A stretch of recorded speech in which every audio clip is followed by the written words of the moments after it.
कोणते घ्यायचे समद घ्यायचंय बाबा समद. आता फुल आणि हार आणि हे आहे. चलो चलो चलो. बांधा काय घालतेस ले?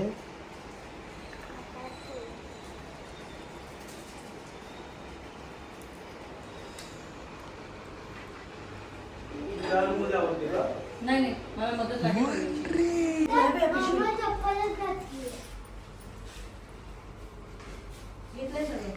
हे स्कूल युनिफॉर्म वाले आहेत दोन आमच्या सोबत.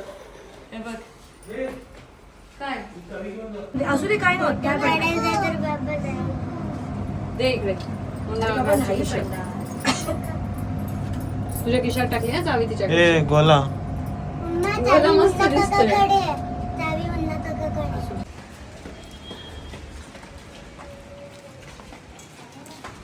उडवलास नीट धरा अंकिता.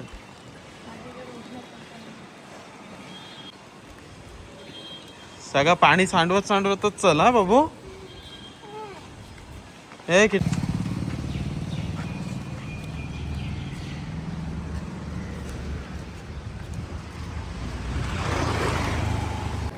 काय विशेष कसं आहे?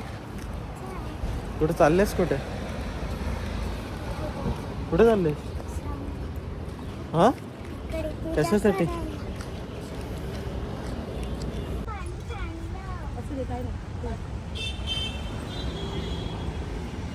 रे काय विशेष?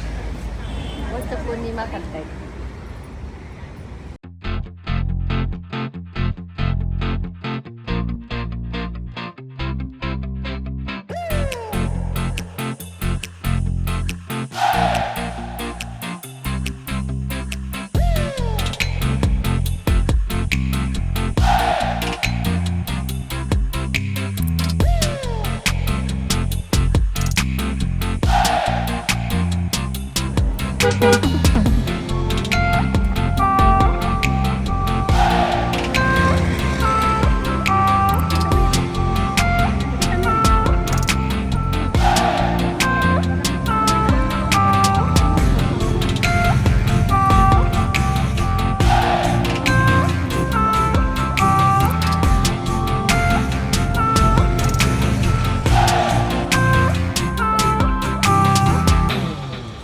काय बोला?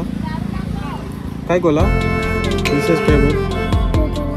सगळ्यांशी बोल जरा. आपल्या लोक ऑडियन्स कैसा भेटायचं विचारतो.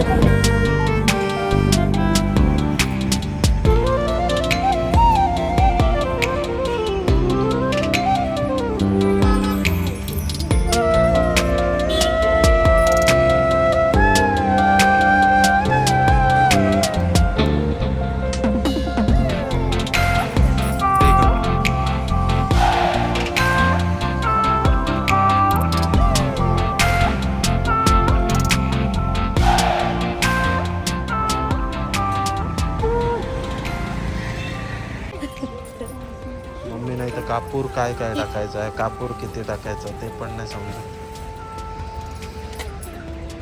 काय बोलणार? लावा आग लावा सगळे.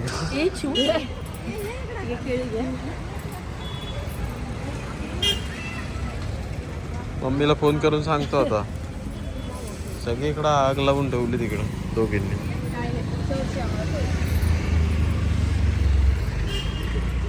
चला बायका आल्यात.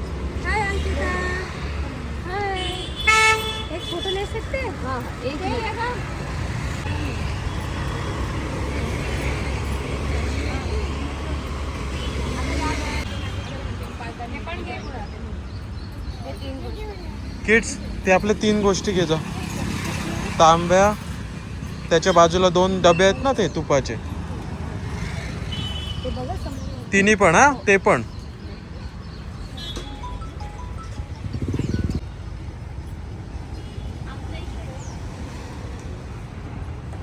हे डोक्याला बघ.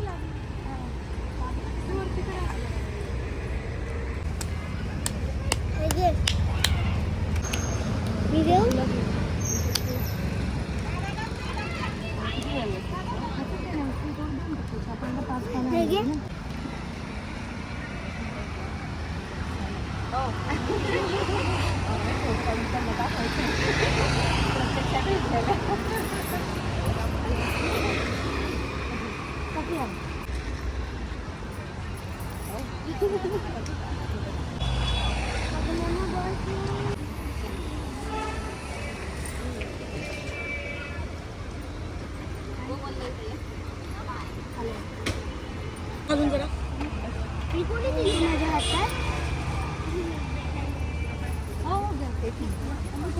बेटा जोर से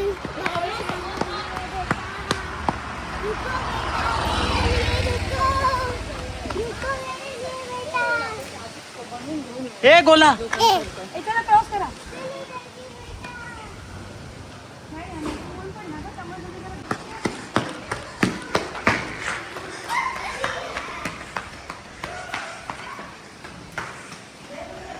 अरे अरे खुला पडती.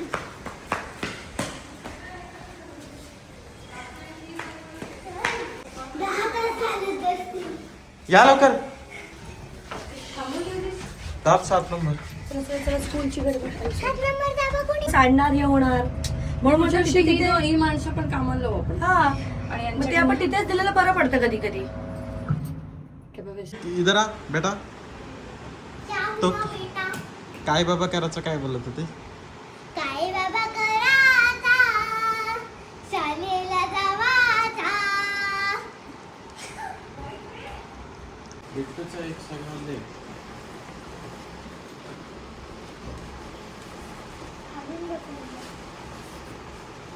असं ओढून ओढून काय करतोयस तिला. नॉर्मल कर ना.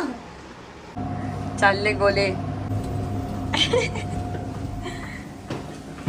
हळू कोण आपटलं. बॅग आपण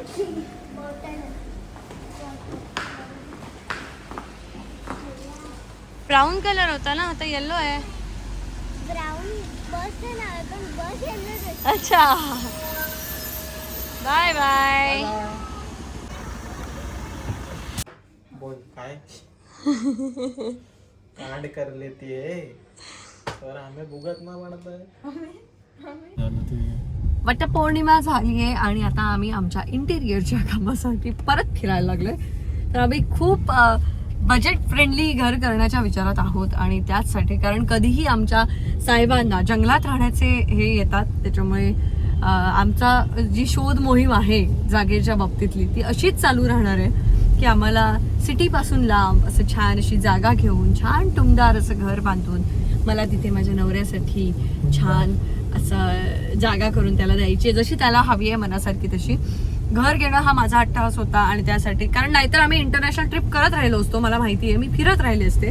त्यामुळे स्वतःवरती काहीतरी ताबा यावा यासाठी आम्ही हे छोटंसं घर इथे घेतलेलं आहे. पण बघूया कुणालची इच्छा कधी पूर्ण होतीये. तुमचे आशीर्वाद आमच्यावरती राहू द्या. मी खूप शोधतेय जमीन.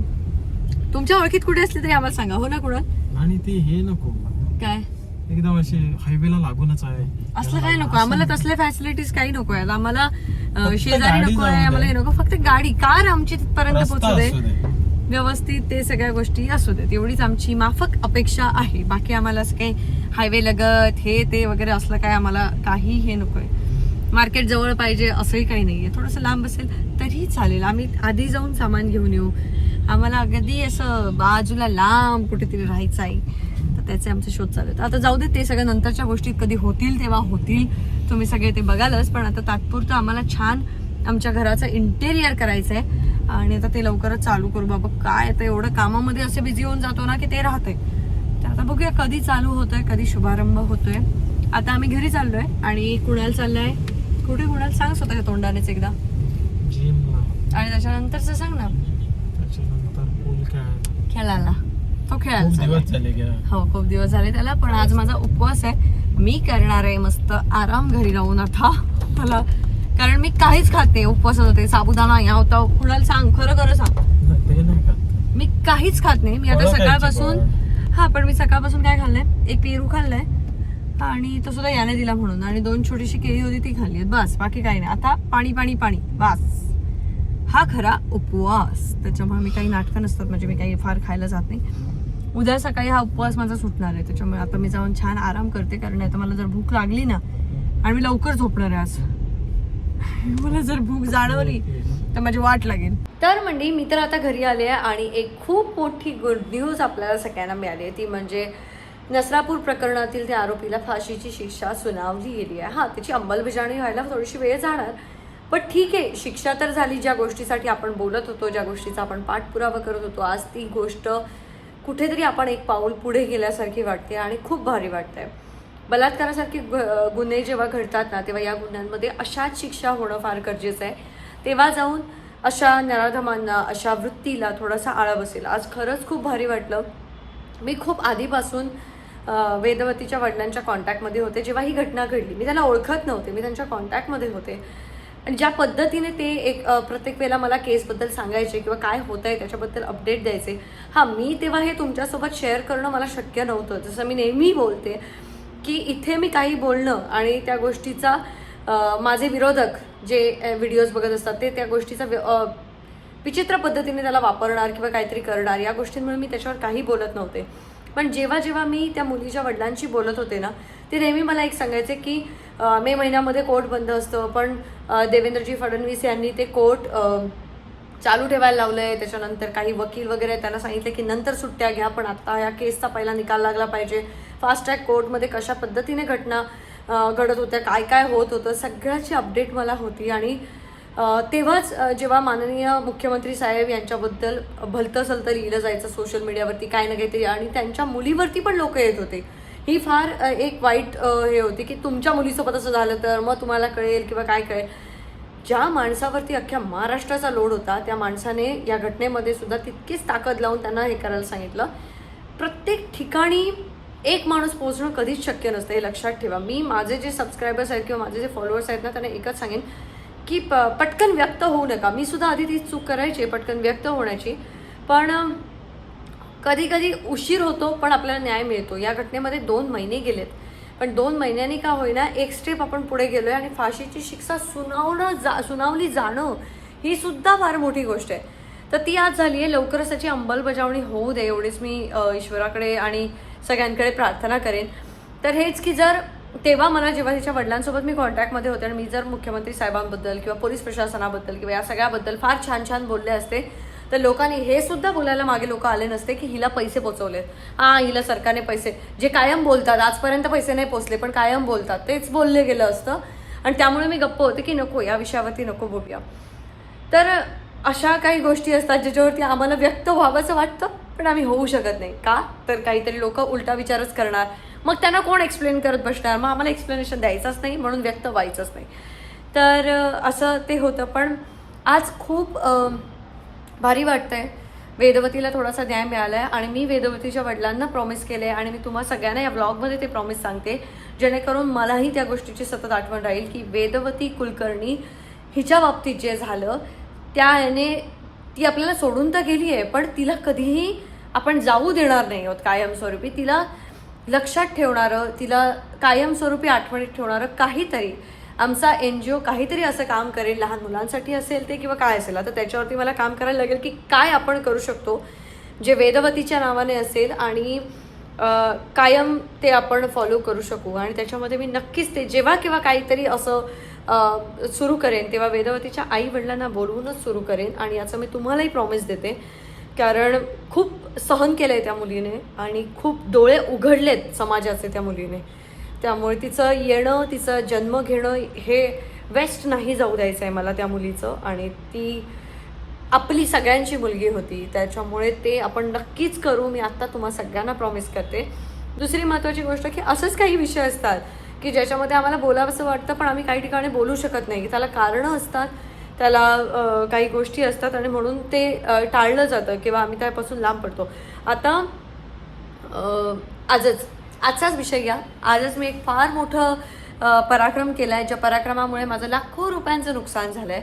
मी खूप रडले. माझ्या नवऱ्याने मला एकच सांगितलं, उपवास आहे तुझा, शांत बस, कमवू आपण पैसे, काही प्रॉब्लेम नाही, चूक झाली आहे तुझ्याकडनं, गेले ते लाखो रुपये, ते डुबले तुझे लाखो रुपये, इट्स ओके, आपण करू काहीतरी. आणि तेव्हा रडून सुद्धा मी माझं डेली व्लॉगिंग सोडलेलं नाही आहे.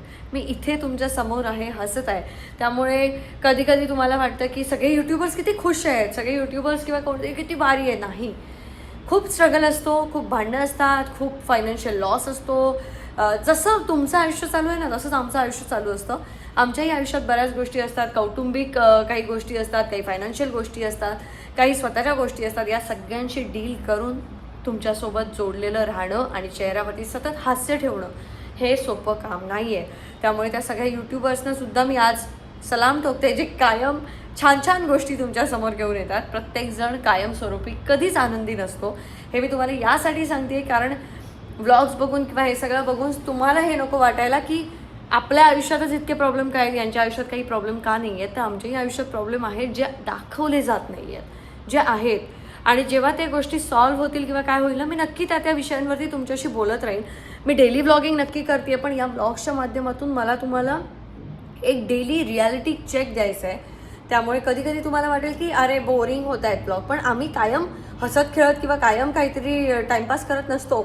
आमच्याही आयुष्यात प्रॉब्लेम्स येतात तेव्हा आम्ही बोरिंग होऊन जातो. त्यामुळे तुम्ही सगळ्यांनी माझ्यासोबत असेच जोडलेले राहा. आपण सगळेजण मिळून आपल्या ताकदीने खूप खूप छान छान कामं करू. आपण खूप खूप छान जे काही आमच्या आयुष्यातले सण समारंभ असतील किंवा काही काही चांगल्या मोमेंट्स असतील त्या मी नक्कीच तुमच्यासोबत शेअर करत राहीन. आणि बाकी तर आपण बोलूच. मला वाटतं आजच्या व्लॉगमध्ये आपण इथेच थांबूया कारण खूप आनंद झाला आहे मला त्या फाशीच्या शिक्षेमुळे.